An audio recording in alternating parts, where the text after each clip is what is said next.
प्रिय पाठकों, पिछली श्रृंखला में हमने देखा कि जब जिस समय माता सीता ने लव कुश को जन्म दिया, उसी समय अकस्मात अयोध्या से शत्रुघ्न जो हैं वह मथुरा पर चढ़ाई करने के लिए ऋषि आश्रम के समीप से गुजर रहे थे और वो ऋषि आश्रम में आकर के रुक जाते हैं।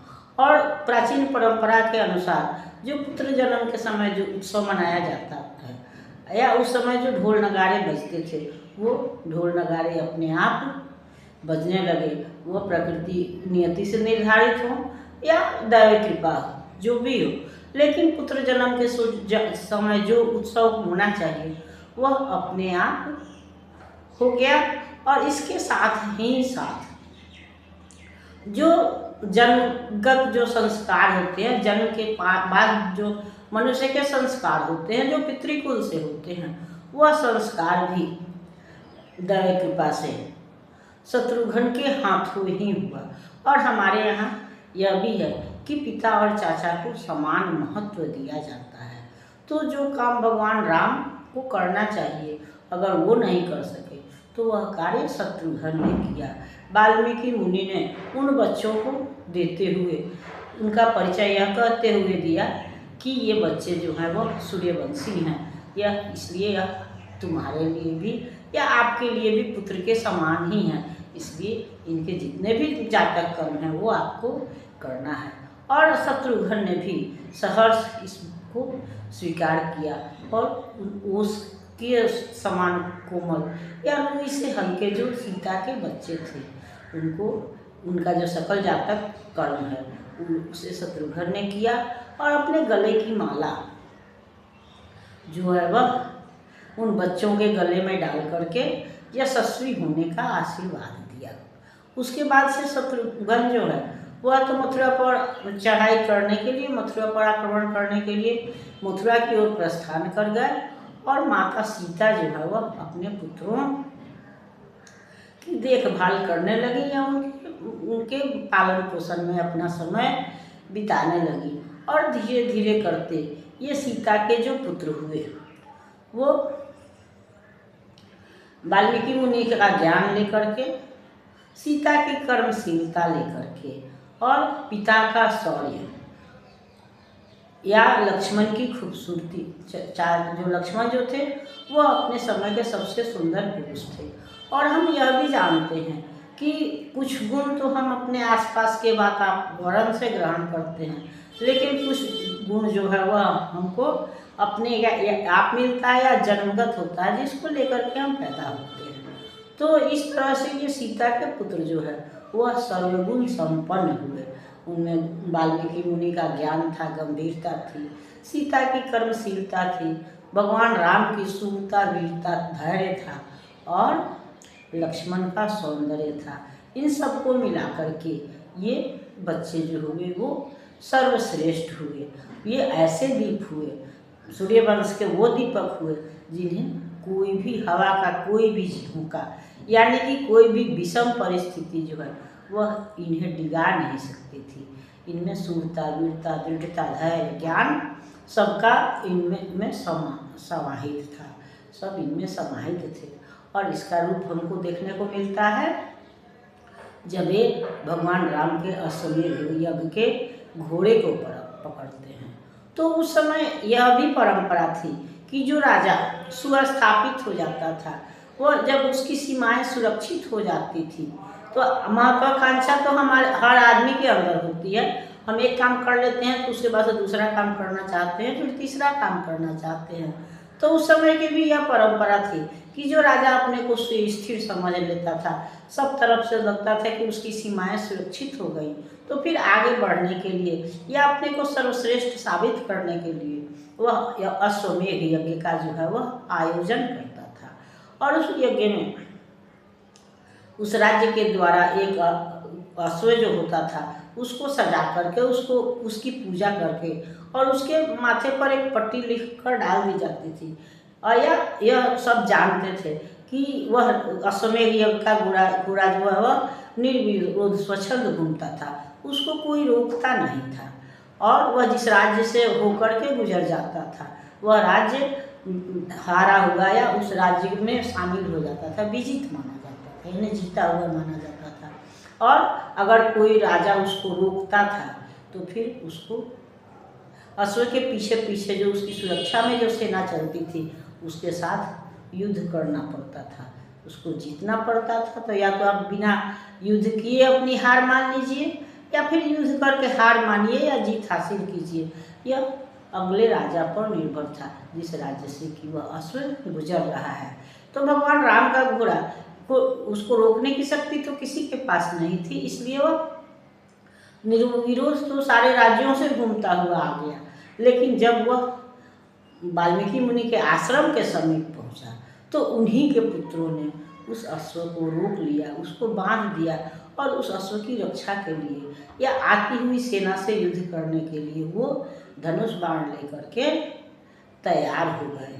और पीछे से आते हुए लक्ष्मण ये शत्रुघ्न ने जब इन बच्चों को देखा तो उनको देख करके वे आश्चर्यचकित हो गए, क्योंकि यह दोनों बच्चे तो लगता था जैसे बचपन के राम लक्ष्मण हैं वो खड़े हैं। उनको देख करके शत्रुघ्न जो है वो आश्चर्यचकित हो गए। तो जिस तरह से अश्वमेघ होता था उसी तरह से जब भगवान राम ने भी कुछ दिनों के बाद से अश्वमेघ यज्ञ का आयोजन किया। बीते जब कुछ काल अवधि में हुआ अश्वमेघ का आयोजन बल बुद्धि विद्या शौर्य का था अजब प्रदर्शन।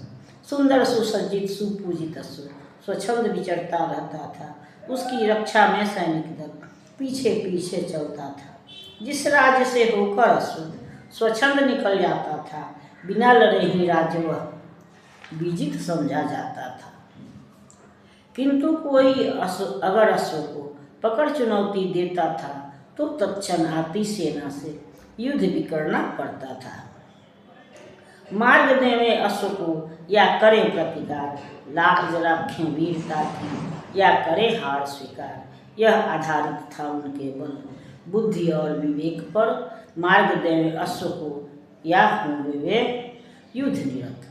इसी तरह से अश्व अवध का निर्विरोध था घूम रहा, मार्ग रोके अश्व का ऐसा न कोई नृप रहा। चलते चलते अश्व अवध का आ पहुँचा आश्रम के समीप, यह वह कार्य कर दिया बच्चों ने जो कर न सके कोई नहीं। अवधपुर के अश्व को अवधेश सुतों ने बांध लिया और उसके रक्षार्थ धनुबाण भी संभाल लिया। अश्वरक्षक वाहिनी भी आ पहुँची उसी क्षण, वाहिनी के सरगना थे रामानुज शत्रुदमन। आबद्ध अश्व देख कर क्षणार्ध वे कुपित हुए, किंतु कृत्य है बालकों का जान कर वे चकित हुए। फिर सुस्थिर चाल से वो अश्व ओढ़ बढ़ गए, देख दृश्य सामने का कदम किंतु जम गए।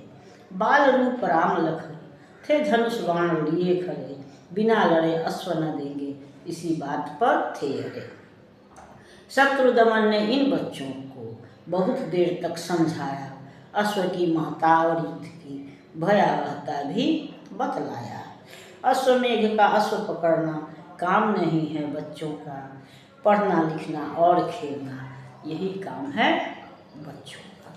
तो भगवान राम का अश्व जबकि पूरे राज्यों में निर्विरोध घूम रहा था, वह घूमते घूमते जब आश्रम के समीप पहुंचा तो भगवान राम के ही पुत्रों ने यानी कि लव कुश ने उसको बांध लिया। और उनके बांधने का कारण यही था कि जिस राज्य से वो गुजर जाता था तो उस राज्य को हारा हुआ माना जाता था। तो ये बच्चे जो हैं वो हार स्वीकार करना नहीं चाहते थे, इसलिए उन्होंने अश्व को बांध लिया और उसकी रक्षा के लिए वो धनुष बाण लेकर के भी खड़े हो गए। और जब यह सूचना शत्रुघ्न को मिली कि अश्वमेघ यज्ञ का जो घोड़ा है वह बांधा गया है, तो उन्हें पहले तो गुस्सा आया, लेकिन फिर चूँकि जब उनको यह जानकारी मिली कि इसे बच्चों ने बांधा है तो वो थोड़ा शांत हुए। उनको लगा कि बच्चों ने जो है वो अनजाने में ही इसको बांध लिया है, और ऐसा सोच करके वो आराम से चलते हुए बच्चों के समीप पहुँचे। लेकिन जब उनको देखा बच्चों को देख करके उनके कदम जो है वह वहीं के वहीं रुक गए, क्योंकि ये तो साधारण बच्चे नहीं थे, कोई अन्य बच्चे नहीं थे, बल्कि उनके सामने लग रहा था जैसे राम और लक्ष्मण का बचपन का रूप प्रत्यक्ष दिखाई पड़ रहा था। लग रहा था कि राम और लक्ष्मण, बचपन के राम लक्ष्मण सदैव देह धारण करके उनके सामने समीप खड़े हैं। और तब वह आश्चर्यचकित हो गए। उन्होंने उनसे कहा कि यह, उन्होंने अश्वमेध यज्ञ की जो महत्ता है उस घोड़े का महत्व समझाया, उसका परिणाम भी समझाया। लेकिन ये बच्चे जो है वह आरे रहे कि नहीं, उनका यकीन, वो जिस तरह से सूर्यवंशी अडिग थे उसी तरह से, चूँकि यह भी सूर्यवंशी थे, भगवान राम के ही पुत्र थे, इसलिए इनके झुकने का तो कोई प्रश्न उठता नहीं था।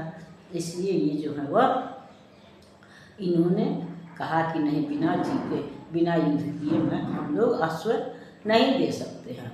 और शत्रुघ्न जो कि यह भी जान गए थे कि हमारे ही बच्चे हैं, या बच्चे हैं तो बालक, वृद्ध और नारी पर हमारे यहाँ अस्त्र उठाना, उन पर प्रहार करना मना है।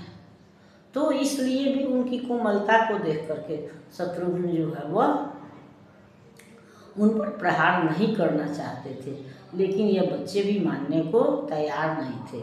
और तब अंततः एक तरफ इंसानियत थी, एक मनुष्यता जो थी वह उनको रोक रही थी, और लेकिन राजनीति जो है, राज्य धर्म जो था उनको आक्रमण करने के लिए उकसा रही थी, मजबूर कर रही थी। और अंततः राजनीति जीत गई, राज्य धर्म जीत गया, और उन्होंने इन बच्चों पर प्रहार तो किया, आक्रमण किया, और लेकिन अंततः वे ही नहीं हारे, बल्कि भरत शत्रुघ्न भी हारे, और भगवान हनुमान महावीर जी भी बंदी बना लिए गए। इस पर हम अगली श्रृंखला में विचार करेंगे। तब तक यह श्रृंखला आपको पसंद आती है तो इसको लाइक कीजिए, सब्सक्राइब कीजिए। मिलते हैं अगली श्रृंखला में, तब तक के लिए धन्यवाद।